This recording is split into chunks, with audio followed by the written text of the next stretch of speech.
Hey, welcome back to another episode of Renee, Ruth, Real Estate, and I'm your host, Fred Jackson, and I'm with the star of the show. Fred makes me look at million bucks. I'm with the celebrity.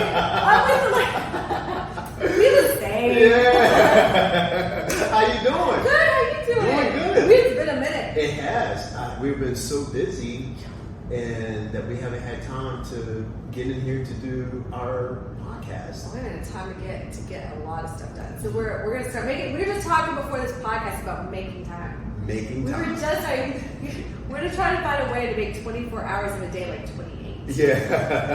30. I don't know where to figure that out. I don't know. We're figuring that out. Well, it's the summertime. It's hot. It's hot, and people are relocating. People are moving jobs, or having people to relocate to Virginia. So I just want to touch base with you to see how if you're getting those clients that are like, yeah, we need to look at Virginia, but how do you help sort that out when they're not here? Oh my gosh. So that's right, what you just said is, hey, we need to look in Virginia. Yeah, right. Yeah. So the whole...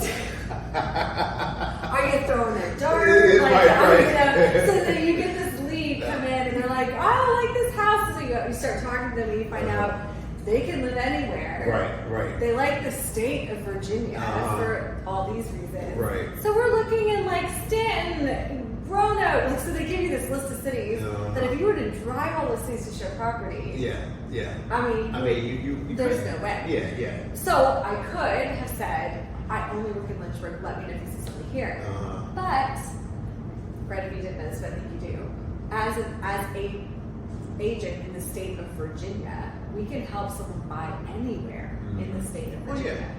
We can't get into the properties without assistance sometimes, but you can help them buy anywhere. So because the market has shifted, and I'm now looking for a different client base than I had before. Like the client base before was a pandemic client base. It was just this fast hustle, all these buyers. And it was actually kind of sad because the first time home buyer was kind of kicked out of that market too because it moved too fast. Yeah, right. And so then we thought, oh, when it slows down the first time, and then we were thinking the first time home buyer could come back, and now the rates are so high they can't. Like the first time, they're getting the shock right now. Right.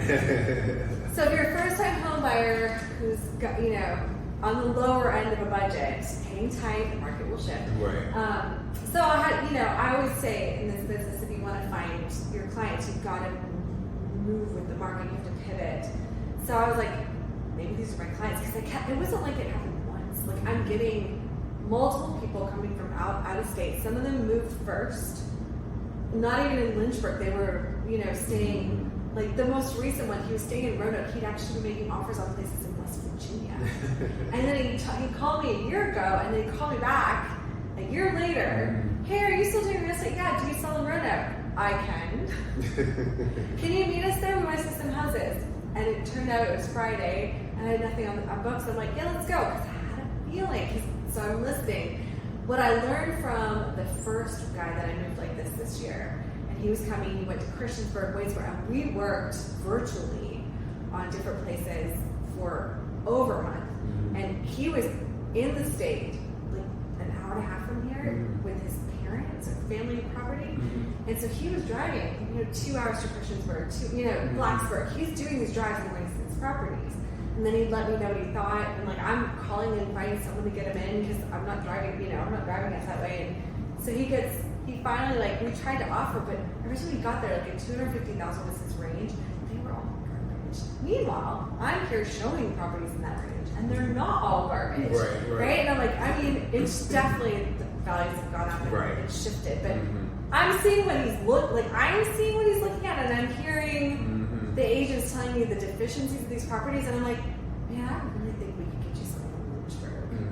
And wouldn't you know, I found them one on Link Road, and they turned it down, and it sat because it was on Link Road. And they finally drove over and saw it would be an offer, and that's where they live now. And so from talking to them, I realized we are still in the cheapest markets. in terms of a city. Okay. In Lynchburg, we're cheaper than Roanoke. We're definitely cheaper than Jonesville. I was just in Roanoke when I was turning those kids on Friday. We are cheaper than Roanoke. Walking in a 250 townhouse there, yo. Oh man. Yes. I'm like, this is, yeah. And I had some conversations with some of the agents down there. I'm like, oof. So I said to these kids, I'm like, do me a favor. Will you just come to Lynchburg tomorrow? I said, and I sent them 4 properties. Okay. I was like, hey, come to Lynchburg tomorrow. I was like, I think you can get more bang for your buck. So they were going to go back to West Virginia instead. They got a place overnight in Lynchburg, so they came right after those showings. We went to 5 houses on Saturday. We offered on one, and they got another in Lynchburg. We're just like, but something told me, because like, now here's the thing. Again, it's the way that you think, because I could have got that call, do you sell in Roanoke? I could have said no. Because I'm not in the Roanoke MLS. I actually had an agent yell at me because I couldn't get in, and she had Supra, and you can give these like one-time passes for Supra, and the system was down. So we stood outside that townhouse for 30 minutes, and she wasn't answering her phone. And there's a coded lockbox there, which apparently no one's giving the code to, and I'm like, do you want to sell this house? So then, and I kind of were leaving, and she's like, she goes, hey, there's a guy who lives around the corner, he's going to come over. I'm like, you could have told me that 30 minutes ago. Like, we're leaving. And she goes, well, you could have got your MLS in Roanoke. And I was like, no, because that's the thing. I'm not wanting to sell around the state. Right. But because of what I learned from that first guy moving, we are still better bang for your buck in our neighborhood. Yep. And in terms of the culture and what the city offers, like Lynchburg is that small enough but big, and like they compared cities, and we offer the mountains and the hiking and the river, and we offer more than those other cities. And so it's been, I would say, in the last 3 months, I would say half my deals have been like this. Yeah. But that's because I wouldn't have been doing that business if I hadn't thought outside the box. Right. That's right. That's the secret. Think outside the box. Yeah, that's right. And during the pandemic, we definitely had to do that. A lot of places, that's when the whole the curbside pickup. And, did you remember? Yeah, just survived. So carry out booze.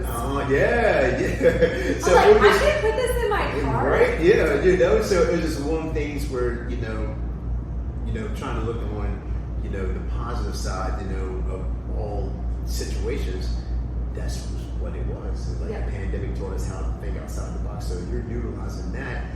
How do you talk them into Lynchburg per se? Like, okay, so Northern Virginia has, you got DC, and you can go hop to Maryland real quick.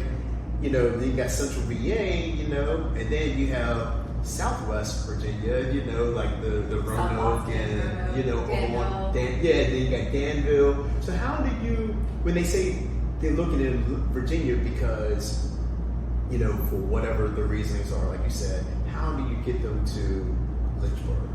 So it's interesting because that's not always my end game. So when they all came in and they wanted to look at those other cities, I'm like, go look. And I was like, and many of them said, we still want you to represent us if you can. And I said, yeah, it's just going to be trickier to get in to some of the properties. Right. But if I have to pay someone to open a door or whatever. And I made some really cool connections with agents in other cities doing this, which is also awesome. Like, how good to know other like-minded agents. Yeah, it was awesome that way, by having to do this with them.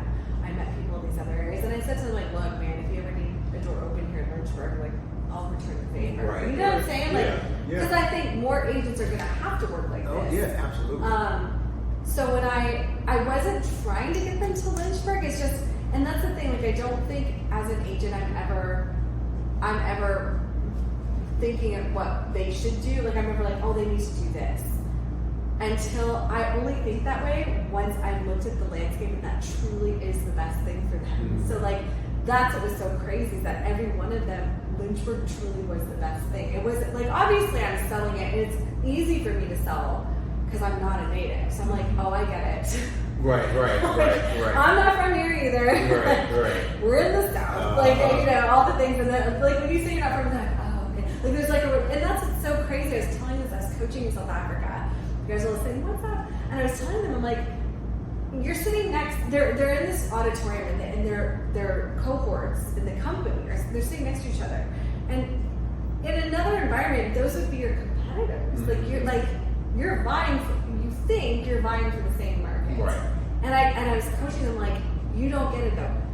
Your unique set of things that made you an agent, you know, your former work history. Mm-hmm. One of them was a hairstylist. I'm like, I can't relate to hairstylists. Mm-hmm. You can. Guess what? You need a hairstylist, she'll go work with you. Oh, yeah. You know what I'm saying?